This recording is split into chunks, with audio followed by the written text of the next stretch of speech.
No Shave November. I'm sorry, I can't do it. This is itching the hell out of me, so I'm gonna shave this off. But hey, I really wanted to get a message out here. And I was shaving and I was thinking, who cares if I'm shaving? I think it's very important to share this with you. So today someone sent me some conversations people were having about me and about other things that are going on regarding drug activity in Bangor.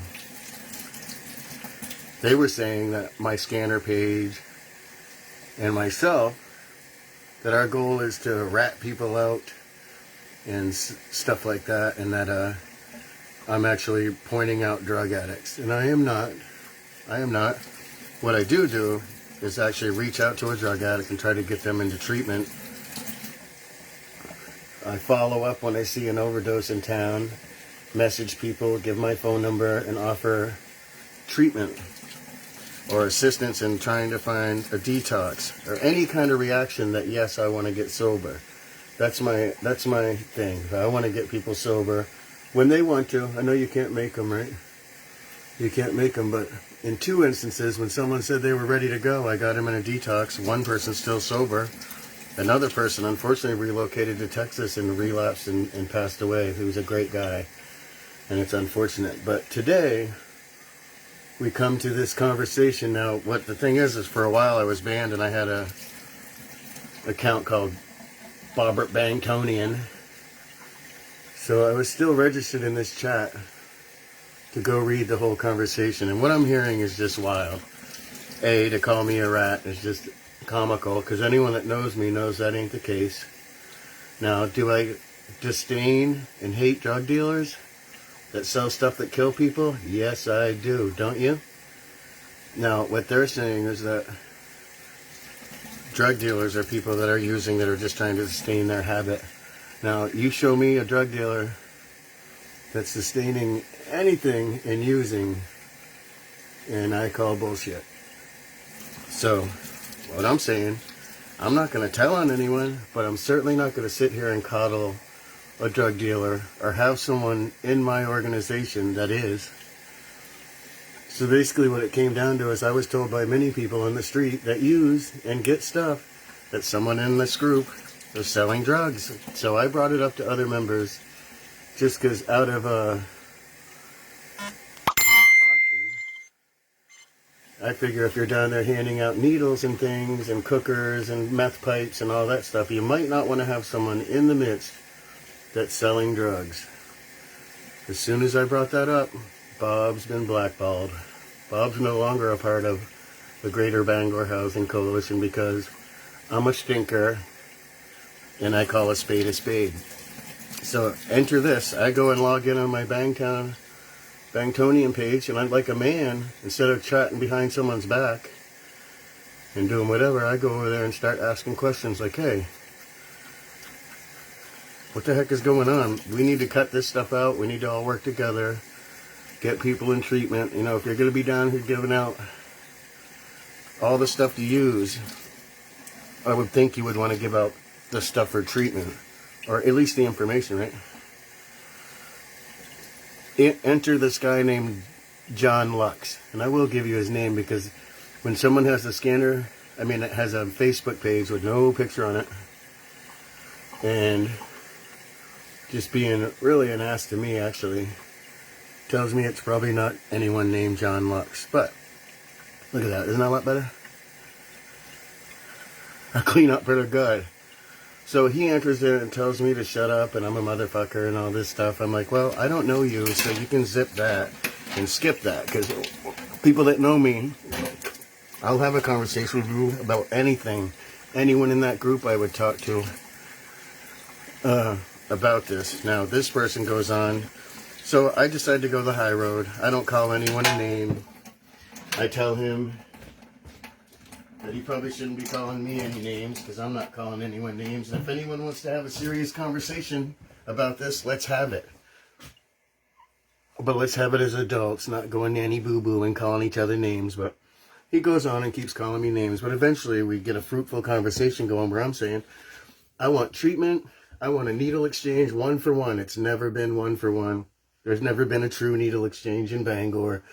It's a needle here and try to get some back here if you can, and here's some more needles. And it's all in love. But at the end of the day, let's get Narcan out here, get people stood up and get them in treatment. This guy tells me treatment doesn't work. What? Okay. All right. Then what did you want? The only thing that'll work is a replacement. Da-da-da. I said, okay, Suboxone. Do you even tell anybody about Suboxone? You can go into walk-in care right on Union Street and say, I want to get sober. And you'll be on Suboxone before you leave. Do you tell people about that? No response. What about methadone? Methadone doesn't work. Okay. All right. Well, there's thousands of people that have gone through that program that I know that are sober now. Even people close to me that I thought would never get off methadone or off methadone and drugs. So I stand corrected, I guess. I don't know.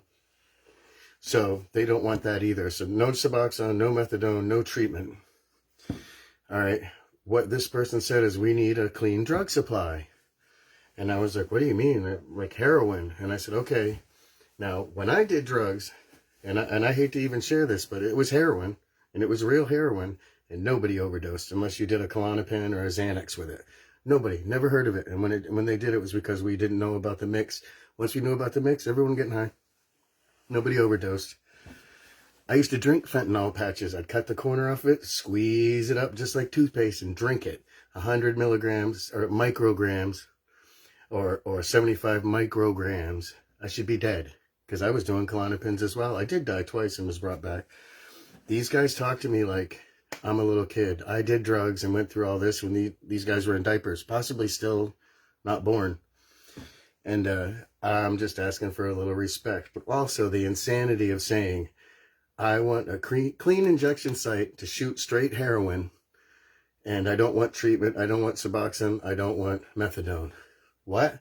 And I asked in that chat, is anyone in here like want to speak for this, what once was a great group, instead of this guy? Because I don't even know who this is. He's never been at any of the meetings I've been at, and evidently here he comes. But nobody stepped in. They let him speak for them. So I will say this. I will never support an organization that coddles drug dealers, supports everything for the party. I get the clean supplies. I had hepatitis C. I had to get rid of it because I did inject 16 to 17 years ago. I don't do it anymore. I had to take Epclusa last year and I got rid of it. So we're not talking to someone that don't know what they're talking about and doesn't care and I'm this and that and I'm running a scanner page to put people on blast. That is not the case. I'm raising awareness. Everyone's starting to come around and realize there's a huge epidemic going on with drugs, dropping like flies. Okay? Period. So when I'm talking to the people that are handing out the needles and the straight up meth pipes, all that stuff, I'd like a little respect back because I'm a citizen of Bangor that actually is out here trying to fight for the 170 people that are on the ground. And I've had good success getting 12 of them inside. I mentioned that a few times. Nothing. Crickets. And this is a housing coalition. It's not I don't understand who this person is or why this conversation comes about, but there's been no housing. We're talking about a bathroom and here's all your supplies. And I brought you some socks and clothes and warm stuff. I'm doing outreach all week long. Everyone in this town has 2 pillows because we went out and saw them. Everyone in this town has a blanket, warm jacket, warm shoes, warm socks, everything. Because we go out there all week long, every day. We don't even go to Pickering Square anymore because the homeless people are in the camps. We go straight to the camps with the food that we have and help people out. But to know that there's even an organization in town that their push is just to have a legal injection spot of heroin. And if this guy's not the spokesman, someone should have spoke up because that's crazy thinking. I get safe injection. I get how that is, but I guess I didn't assume that they were going to just like import some killer heroin because there is no heroin. It's fentanyl. It's carfentanil. It's Xanadine that they got here mixing with it that doesn't even answer to Narcan is what we're hearing. It's still early. And I did share that because if it's a warning worth sharing, I'm sharing it.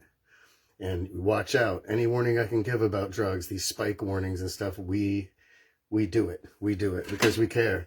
Now, can be the black sheep and tell you this. Can't stand drug dealers. And if you're selling anything that's killing someone, You're not a drug dealer. You're a murderer. You know what I mean? So it's a little different to be like, oh, he's using and he's just trying to get rid of a little just so he can get high. No, people are dying, and I'm watching it every day. And because I run the scanner page, I hear it even more than most. So I'm here to say this. Skip all that crap.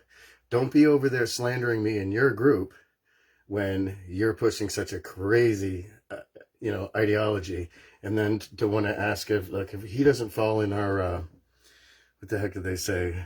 Our mantra or our mission state or something, saying that I don't, because of anonymity, I don't go on that scanner page and go, dude, there's dude and dude and dude. No, I don't. I said, I put that there's an overdose on this street in this town. And then in the comments, people come around like, oh, gee.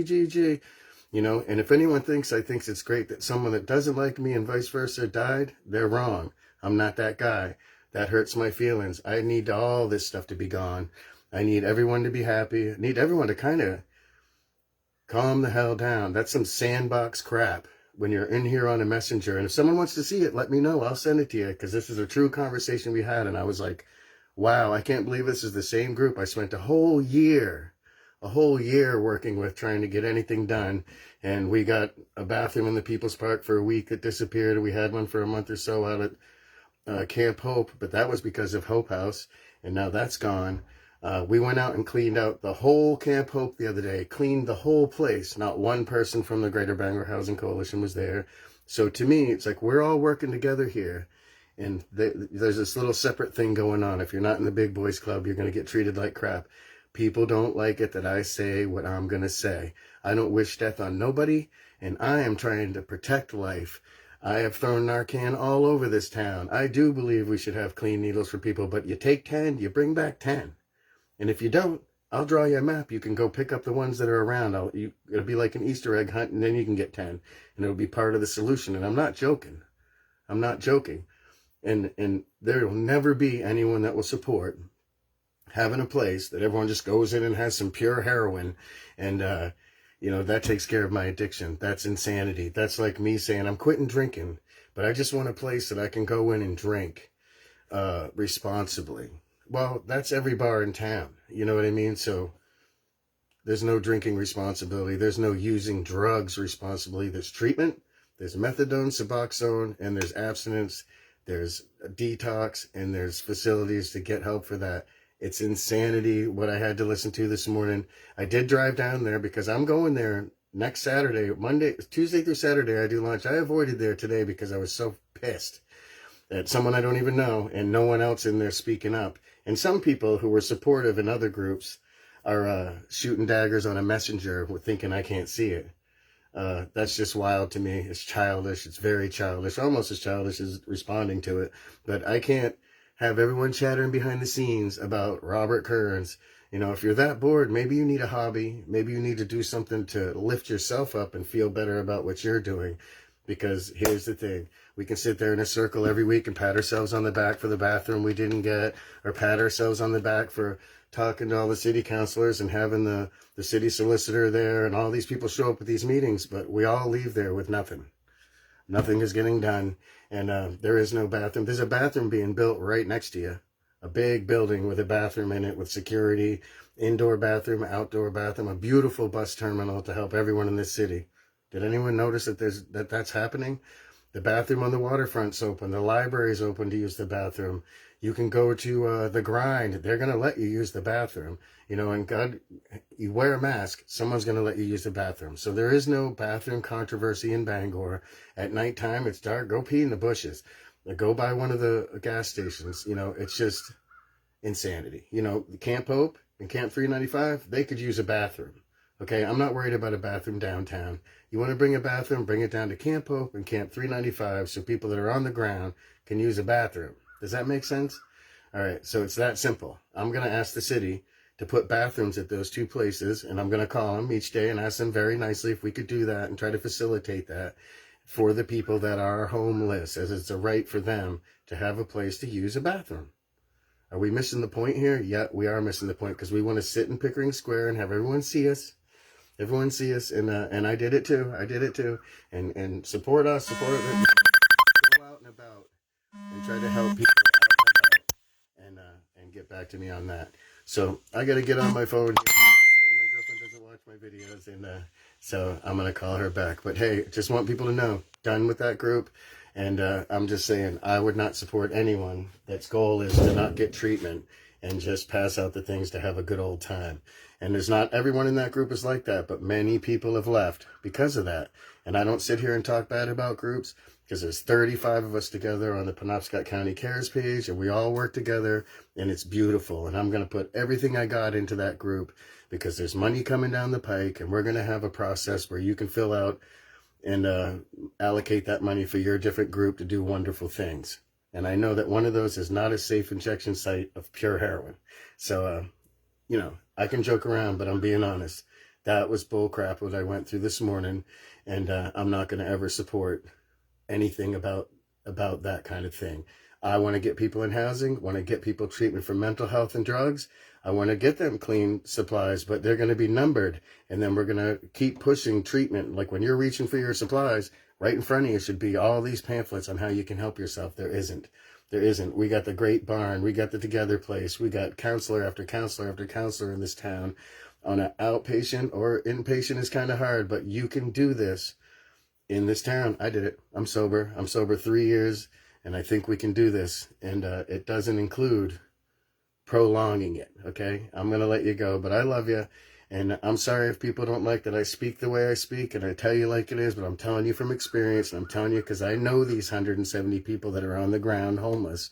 I know what they want, they need, because I talk to them. I'm out in the camps. I'm not in Pickering Square or doing whatever I do the rest of the week. This is my life. This is what I'm doing.